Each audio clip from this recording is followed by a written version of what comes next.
Hello बच्चों, कैसे हो आप लोग। आप सभी का आज के वीडियो में बहुत बहुत स्वागत है।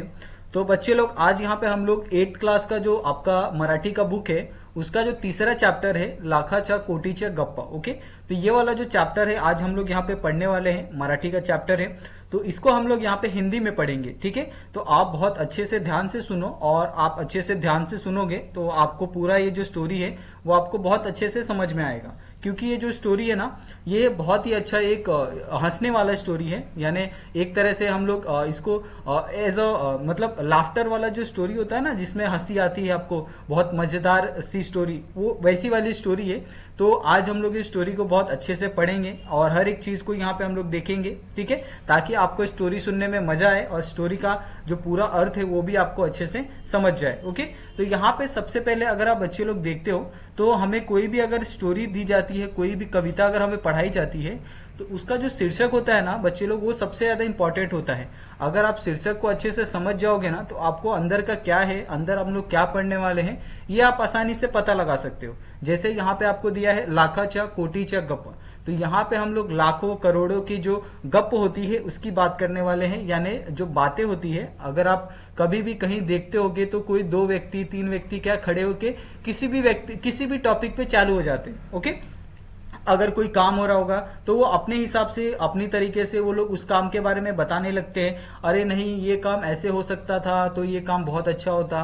अरे नहीं, अगर मैं वहां होता तो ये काम मैं बहुत अच्छे से तरीके से कर सकता हूँ। तो ये ऐसी सारी चीजें ही क्या होती है, एक गोष्ठी का काम करती है। यानी हास्यास्पद जो बातें होती है वो ऐसे ही स्टार्ट होती है। ओके, तो यहाँ पे जो हमारा जो लेखक है उसके, वो है वसंत जोशी जी, और उनके बारे में यहाँ पे आपको बहुत अच्छे तरीके से सारी चीजें बताई है। तो आपको ये भी पढ़ लेना है, ठीक है, ताकि आपको उनके बारे में पता चल जाए कि वसंत जोशी कौन थे। उसके बाद यहाँ पे अगर आप देखोगे तो इस पाठ के बारे में आपको थोड़ा सा ये दिया है कि प्रस्तुत पाठात दोन सुप्रसिद्ध मराठी अभिनेते रेल्वेच्या इंजिनमध्ये बिघाड झाल्यामुळे रेल्वे स्टेशनावर थांबतात। त्यानंतर त्यांच्यात लाखा कोटीच्या गप्प सुरू होतात, परंतु पाठाच्या शेवटी या सर्व गप्पांना वेगळीच कलाटणी मिळते आणि आपल्याला हसू आवरण नाही। प्रस्तुत पाठ हास्य कलोड विनय वियांच्या गोष्टी या संग्रहातून घेतली आहे। तो यहाँ पे ये स्टोरी कैसी है कि दो व्यक्ति होते हैं, और दो व्यक्ति कैसे, जब वो किसी ट्रेन के लिए जाते हैं तो उनको पता चलता है कि जो ट्रेन का इंजन है वो खराब हो गया है। तो इंजन खराब होने की वजह से वो दोनों स्टेशन पे ही बैठते हैं, और दोनों के बीच में अभी जो वार्तालाप है वो स्टार्ट हो जाता है। और यही वार्तालाप क्या है, इनके बीच जो लाखा कोटीच्या गप है, ये इसकी शुरुआत होती है। ओके, इंजिन मध्ये बिघाड झाल्यामुळे नागपूर दादर एक्सप्रेस इगतपुरी स्टेशनवर 3 तास थांबून राहिले। गाडीतील प्रवासी कंटाळून प्लॅटफॉर्मवर येरझार लागू लागले। कुणी बुसक्वाटलवरीच वर्तमानपत्र घेऊन वाचन जागेवर आवडे झाले। दोन प्रवासी मात्र एका दगडी बकावर जाऊन बसले आणि त्यांच्या गप्पा सुरू झाले। सुमारे 1 तासभर गप्पा मारायला नंतर ते दोघेही कंटाळले। त्यांनी चहा मागवला। चहा घेतल्यानंतर त्यांचे गप्प पुन्हा रंगवल्या। ते एवढ्या मोठ्यानं हसत आणि बोलत होते की त्यांचा शब्द निशब्द दूरवरून ऐकू जात होता। त्या दोन प्रवासामध्ये एक म्हातारा आणि दूसरा तरुण होता। ओके, तो अभी यहाँ पे किस तरह से उनका जो ये था, दोनों के बीच गप था, वो स्टार्ट कैसे हुआ कि जो इगतपुरी स्टेशन है वहां पे जो नागपुर दादर एक्सप्रेस है उसका इंजन खराब हो जाता है। ओके, और इंजन खराब होने की वजह से उनको 3 घंटे उसी इगतपुर स्टेशन पे बैठना पड़ता है। और आपको पता है कि इगतपुरी स्टेशन कहाँ पे है, अगर आप दादर से कोई भी ट्रेन लोगे सेंट्रल के लिए तो आपको कल्याण थाने के बाद आपको इगतपुरी पड़ता है। ओके, तो वहां पे ये इंजन खराब हो जाता है, और इसके कारण जितने भी प्रवासी होते हैं 3 घंटा ट्रेन के अंदर बैठना बहुत मुश्किल होता है अगर ट्रेन खड़ी रहे। तो इसकी वजह से सारे प्रवासी क्या हो जाते हैं, बाहर आ जाते हैं। बहुत लोग अखबार पढ़ने लगते हैं, बहुत लोग चाय पानी नाश्ता आदि सब सारी चीजें करने लगते हैं। तो उसी तरह से दो व्यक्ति होते हैं। दोनों व्यक्ति क्या करते हैं, एक ही जगह बैठते हैं, और दोनों के बीच में जो चर्चा है वो स्टार्ट हो जाती है। और ये धीरे धीरे 1 घंटे तक कैसे चर्चा कर लेते हैं, ये बहुत तेजी से उनका जो टाइम है वो निकल जाता है। उसके बाद वो लोग बात करते करते कंटाल आ जाते हैं। किसको भी कंटाल आ जाएगा 1 घंटे तक ऐसा बात करते रहेगा। तो उसके बाद वो लोग मस्त बढ़िया से चाय मंगाते हैं। चाय पीने के बाद फिर वापस वो शुरू हो जाते हैं, और ऐसे वो बोलते बोलते चले जाते हैं। ओके, और उन दोनों में एक क्या होती है, महतारा होता है और दूसरा तरुण होता है, यानी एक नवयुवक होता है और एक थोड़ा सा उम्र दराज व्यक्ति होता है। ओके, म्हातारा त्या तरुणाला म्हणाला, राजा तुझ्या इंग्लंडचं जाळ पक्क झालं का? ठीक आहे, उसके बाद काय काका मला विचारता, मी पासपोर्ट मिळवला, विजा काढला, नवीन कपडे टेलरने परवाच्या शिवून दिले, 4 सूट आणि इतर नेहमीचे कपडे घेतले आहे, तुम्ही दिलेले धडल्यात तर मी आताच वापरलेला काढला आहे. राजा, ते घड्याळ भारी किमतीचे आहे, 10,000 मोजलेत. पिट्सबर्गला ते घड्याळ खास तुमच्यासाठी घेतले होते. विमान प्रवासासाठी तुला 50,000 रुपये पुरतील ना? मुंबईला गेल्यानंतर मी तत्काल तेवढी रक्कम तुला देईन, पण बेटा सांभाळून जायचं बरा का? तो यहाँ पे अभी बात कहाँ पे, वो जो नॉर्मल बातें थी वो नॉर्मल बातों से निकल के वो लोग देश विदेश की बातें करने लगे। तो यहाँ पे जो बड़े व्यक्ति थे उन्होंने कहा कि क्या आपको जो इंग्लैंड है वहां पे जाना अच्छा लगेगा? तो इस पे जो व्यक्ति था, तरुण व्यक्ति था, वो कहता है कि हाँ जाना तो अच्छा लगेगा, लेकिन वहां जाने के लिए आपको पहले तो पासपोर्ट होना चाहिए, वीजा होना चाहिए, कपड़े होने चाहिए बहुत सारे, और वहां जाने के लिए आपको बहुत सारे पैसे लगेंगे। ओके, तो इस बात से जो ये होता है, महातारा व्यक्ति होते हैं, वो क्या कहते हैं कि मैं आपको 50,000 रुपए दूंगा, मुंबई जैसे ही पहुंच जाएंगे, जिससे आपका जो भी काम है वो आप कर लो। ओके, उसके बाद वो कहता है कि पण काका, तुमच्या 50,000च्या इंग्लंडला मी 3 वर्षे कशी काढणार? बॅरिस्टर कसा होणार? किमान 15 लाख की नोट खर्चासाठी लागतील.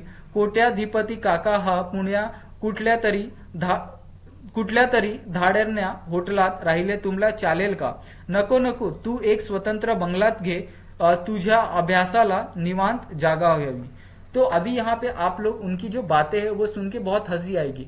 कभी कभी क्या होता है कि जो व्यक्ति होता है ना वो बहुत ज्यादा बोलता है, यानी उसकी हैसियत उतनी नहीं होती लेकिन वो फिर भी बोलता है। तो इस पे वो काका कहते हैं कि तू टेंशन मत ले, अगर तुझे 50,000 कम लगे ना तो तू भी वहां घबराने का नहीं, तू वहां पर जाके कहीं पे भी ऐसे वैसे जगह रहने का नहीं, वहां जाके मस्त एक बंगला लेने का, बंगले में तू अपनी पढ़ाई के लिए मस्त एक स्टडी रूम बनाने का, ऐसी अपनी लाइफ को जीने का, यानी एकदम बिंदास कि तू टेंशन मत ले, तू जा, तेरा सारा खर्चा क्या है मैं देख लूंगा। ऐसी वो जो काका थे वो बात करने लगे। ओके, और उसके चारों बाजू जो व्यक्ति थे वो बहुत ही उनकी बातें है बहुत बारीकी से सुन रहे थे कि वो दोनों किस बारे में चर्चा कर रहे हैं। ओके, त्यासाठी काका वर्षाला किमान 15 लाख याप्रमाणे 3 वर्षासाठी 45 लाख लागतील। ओके, उसके बाद वो कहते हैं की त्यांची सोय मी आता या लक्षणात करू शकतो, बगेस शेअर्स विकल्यांची रक्कम नगद 80 लाख आहे,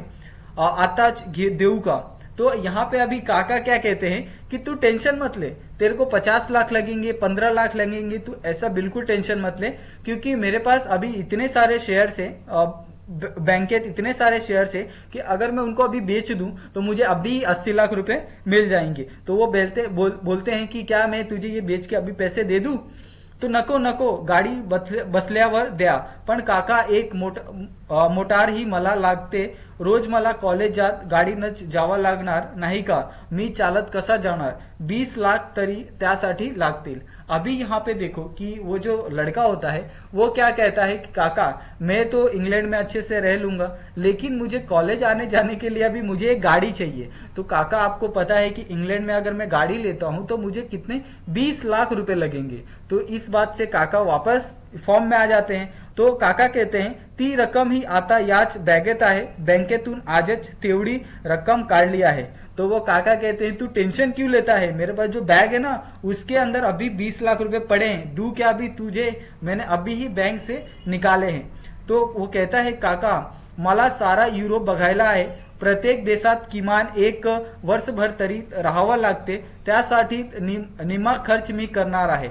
आईचे 40 तोड्यांच्या सोन्याचे दागिने 3 मला परवाच दिले आहे, ते आहेत आता या मला माझ्या बैगेत। तो वो कहते हैं कि वो फिर क्या कहता है कि काका मेरे पास तो गाड़ी हो गई, वहां रहने के लिए आपने तो बंगलों का भी इंतजाम करवाने के लिए कह दिया है, अभी मुझे क्या है कि जो पूरा यूरोप है ना वो मुझे घूमना है, और मैंने पूरा यूरोप घूमने के लिए क्या किया है, जो मेरे आई के जो 40 तोले के जो गहने हैं सोने के, वो मैं अपने साथ लेके आया हूं और उसी से क्या करूंगा, मैं सारा यूरोप घूमूंगा। ओके, तो राजा तू अजिबात काळजी करू नको, तू बॅरिस्टर होऊन भारतात परत ये, त्यासाठी मी वाटले तेवढा पैसा खर्च करायला तयार आहे।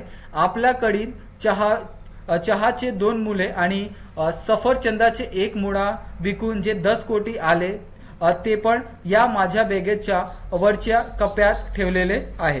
तो यहाँ पे अभी बात बहुत ज्यादा आगे बढ़ गई थी। काका किसी भी बात का टेंशन नहीं ले रहे थे, कितना भी पैसा खर्चा करना हो काका तुरंत बोल दे रहे थे कि हाँ तू टेंशन मत ले, तुझे कितना भी पैसा लगेगा मैं तुझे खर्च करूंगा।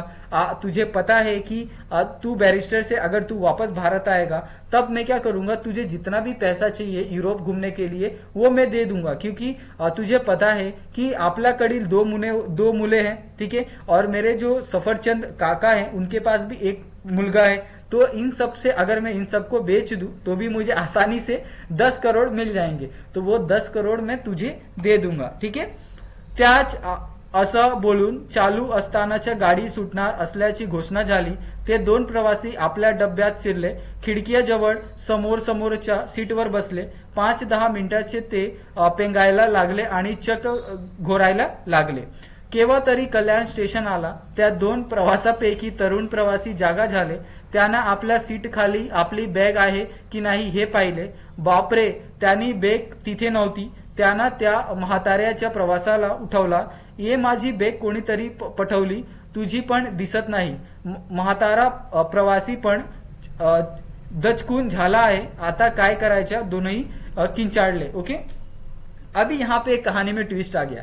तो ट्विस्ट किस तरह से था कि वो जो ज्यादा उम्र का जो व्यक्ति था और जो कम उम्र का व्यक्ति था वो दोनों सामने सामने बैठे, और जितनी भी बातें वो कम उम्र के व्यक्ति ने कही थी और जितनी भी बातें बड़ी उम्र के व्यक्ति ने कही थी वो दोनों बातें स्टेशन पे हो गई थी। अभी वो जब दोनों ट्रेन चालू हो गई, दोनों आपने आमने सामने बैठे, 10 मिनट तक बात किया, फिर उन्होंने मस्त एक छोटी सी नींद ली, और नींद खुलने के बाद जब तरुण जो था उसने जब अपनी बैग देखी कि वो बैग वहां पे है या नहीं है, तब वो देख के बहुत चौकन्ना हो गया कि उसके पास वो बैग नहीं थी। ओके, और वो अपनी आई को उठाता है, आई से भी पूछता है कि तेरी भी बैग यहाँ पे नहीं दिखाई दे रही है, और ये सब देख के दोनों बहुत ही भौचक्के हो जाते हैं कि अचानक से जो हमारी बैग है वो कहाँ चली गई है। ओके, उसके बाद वो समोरच्या बाकड्यावर बसलेला एक म्हाताराला प्रवासी त्यानं म्हणाला, तुमच्यासारखं लखपती माणसांनी असं 3 टायर मधून प्रवास करायचा योग्य नाही। इगतपुरी स्टेशन तुम्ही गप्प मारताना तुमच्या बेगामधून किती रक्कम आहे हे उधड उधड मोठ्याने बोलत होता, तर ते कुणीतरी भामट्यान ऐकल असणार। त्यानंतर तुमच्या बेग पडवला। आता बसा हरी करत, तुमची जाम नुकसानी झाली आहे। कल्याण रेल्वे पोलिसाकडे तुमचे बेगाची चोरी झाल्याची तक्रार तरी आता करा। बॅग अजून सापडली, आता तुमच्याकडे मुंबईला जाएपर्यंत खर्चासाठी तरी पैसे आए ना कि मी देऊ। अभी यहाँ पे एक और मस्त बात हो गई कि वहां पे जो एक और जो बूढ़ी औरत बोल सकते हैं या बूढ़े व्यक्ति बोल सकते हैं, वो कहते हैं कि तुम इतनी बड़ी बड़ी बातें फेंक रहे थे स्टेशन पे बैठ के कि तुम इतने पैसे हैं तुम्हारे पास, तुम इतने लखपति हो, तो जरूर किसी ने तुम्हारी बातें सुन ली होगी। ओके, और अक्सर ऐसा होता है कि अगर आप कहीं ट्रैवलिंग कर रहे हो तो आप अगर किसी से बात कर रहे हो तो आगे वाला पीछे वाला आपके आजू बाजू वाले लोग बहुत सुनते हैं और कभी कभी बहुत ध्यान से सुनते हैं आपकी बातें। तो आप कभी भी कोई भी अगर कॉन्फिडेंशियल बात कर रहे हो, कोई भी अगर ऐसी इंपॉर्टेंट चीज है खासकर पैसों को लेके, तो आप कभी भी ऐसी जगह मत करो, सार्वजनिक कभी भी ऐसी बातें नहीं करनी चाहिए। तो वो बोलती है कि तुमने जो ये गलती की है उसी गलती के कारण जो तुम्हारा बैग है वो इगतपुरी से चोरी हुआ है। अभी तुम क्या करो, जो कल्याण स्टेशन आ रहा है, कल्याण स्टेशन में जो पुलिस स्टेशन है वहां पे जाओ, तुम्हारी FIR दर्ज करवाओ और तुम बोलो कि हमारे पैसे और हमारा जो बैग है वो चोरी हो गया है। तो वो कहती है कि अगर तुम्हारे पास पैसे नहीं है मुंबई जाने के लिए तो मैं तुम्हें पैसे दे सकती हूँ। तो वो फिर वापस जो तरुण होता है वो कहता है, नको नको, पैसाची गरज नाही, माझ्याकडे 3-4 रुपये आहेत, त्यात आमच्या चहाचा खर्च भागेल। तो तरुण प्रवासी म्हणाला। अभी यहाँ पे देखो लाखों रुपए से जब वो औरत उसको बोलती है कि तुम्हें पैसे चाहिए, तो वो क्या बोलता है, नहीं नहीं नहीं नहीं, पैसे की कोई गरज नहीं है, मेरे पास अभी 3-4 रुपए हैं और इससे मेरा जो चाय का खर्चा है वो आसानी से निकल जाएगा प्रवास में, तो आप बिलकुल भी टेन्शन मत लो. पण आपल्याला बॅग गेल्यामुळे आता आपची खरंच पंचायत हे होणार. त्यात माझ्या मिश्या होता. आता शिवाजी मंदिरात गेल्या गेल्या नव्या मिश्या घ्यायला लागतील, म्हणजे मला पुन्हा 10 रुपये दंड बसणार. तो म्हातारा प्रवासी म्हणाला. म्हणजे तुम्ही आहात तरी कोण, तुम्हाला नव्या मिश्या कशाला लागतात, कोण्या बगीच्या रकमा असलेला बॅग चोरीला गेल्या तरी तुम्ही इतके शांत आहे, समोरच्या बाकड्यावरच्या प्रवासी बोलतात. अभी यहाँ पे ऑफकोर्स अगर आपकी बैग चोरी हो गई है और आप इतनी बड़ी बड़ी बातें कर रहे हो कि आपके बैग में 40-50 लाख रुपए हैं, आपके पास बहुत सारे गहने हैं, तो अगर आपकी बैग चोरी हो गई है तो भी आप इतने शांत कैसे हो. तो ऐसे बहुत सारे जो सवाल होते हैं वो ट्रेन में आपको कोई भी पूछ सकता है. तो ऐसे ही वो उनसे जो सवाल है वो वहां पे पूछे जाते हैं. ओके, तो उसके बाद जो म्हातारा होता है और जो तरुण होता है वो आपस में बात करते हैं और मोठमोठाने खूब हंसते हैं. तो वो कहते हैं, तरुण प्रवासी म्हणाला, अहो आम्ही नाटकवाले, मी राजा गोसावी आणि हे शरद तळवलकर. अभी यहाँ पे एक ट्विस्ट आता है कि जो दोनों व्यक्ति स्टेशन पे बैठ के लाखों करोड़ों की बातें कर रहे थे और वो लाखों करोड़ की बातें सुन के जो आसपास वाले थे वो बहुत ज्यादा सीरियस हो जाते हैं और यही बातें उनको लगती है कि हाँ ये सीरियसली ये सारी चीजें बोल रहे हैं, इनकी जो बैग चोरी हो गई है उनमें कितने सारे लाखों पैसे हैं और यही सारी चीजें वो डिस्कस करते हैं. तब वो जो वहां पे म्हातारा और जो तरुण होते हैं वो आपस में हंसने लगते हैं. तो वो बोलते हैं कि हम लोग ये असली नहीं है, हम लोग नाटक वाले हैं और इनका नाम है राजा गोस्वामी आणि हे शरद तलवडकर. ओके, और आमच्या बेगेमध्ये आमच्या फक्त मेकअपचे सामान होता, बाकी काही नव्हता. और वो फिर कहते हैं कि हमारे बैग में सिर्फ हमारे मेकअप का सामान था और कुछ भी नहीं था, तो ऐसी कोई भी बात नहीं है जिससे मैं घबराऊं. पण मी इगतपुरी स्टेशनवर तुमच्या लाखाच्या कोटीच्या गप्प काय. तो वो बोलती है कि तुम लोग जो फिर इगतपुरी स्टेशन पे जो लाखों करोड़ों की जो बातें कर रहे थे उसका क्या. ओके, तो वो कहती है कि हे तुम्ही खरंच मानवला की मानलत की काय, अहो आम्ही केवळ वेळ घालवण्यासाठी आमच्या नव्या नाटकाच्या रिहर्सल करत होता. अभी यहाँ पे सबसे अच्छी बात क्या हो गई कि वो लोग एक नाटक की रिहर्सल कर रहे थे, लेकिन अगर दो नाटक वाले अपने नाटक की रिहर्सल कर रहे थे तो उससे अगर दूसरे व्यक्ति को कुछ गलत लगता है तो वो दूसरे व्यक्ति की गलती है, क्योंकि उसने उन लोगों ने ना ही उनसे कुछ पूछा ना ही उनके बारे में कुछ जानना चाहा, बस वो जो भी बोलते गए उन्होंने वो सारी बातों को सुना और यही सारी बातों को उन्होंने सच मान लिया. तो ये एक तरह से हंसने वाली भी बात है और एक तरह से सतर्क रहने वाली भी बात है. ठीक है, और दूसरे के ऊपर ऐसे ही आंख मूंद के भरोसा न करने वाली भी बात है. ओके, तो बच्चे लोग आपको इस स्टोरी से बहुत सारी चीजें समझेगी. आप यहाँ पे इसको फन वे में भी ले सकते हो, इससे कुछ सीख भी सकते हो. ओके, तो ऐसी बहुत सारी चीजें हैं जो आपको इस स्टोरी से सीखने को मिलती है. ओके, तो इस तरीके से जो हमारा तीसरा चैप्टर है वो तीसरा चैप्टर यहाँ पे खत्म हो जाता है. और अगर इसके अंदर आपको कोई भी समस्या होगी, कोई भी अगर कुछ पूछना होगा सवाल, तो आप लोग हमें कमेंट कर सकते हो. ओके, ठीक है बच्चे लोग, तो आज के लिए बस इतना ही. आप सभी का बहुत बहुत धन्यवाद बच्चे लोग. मिलते हैं हम लोग नेक्स्ट वीडियो में.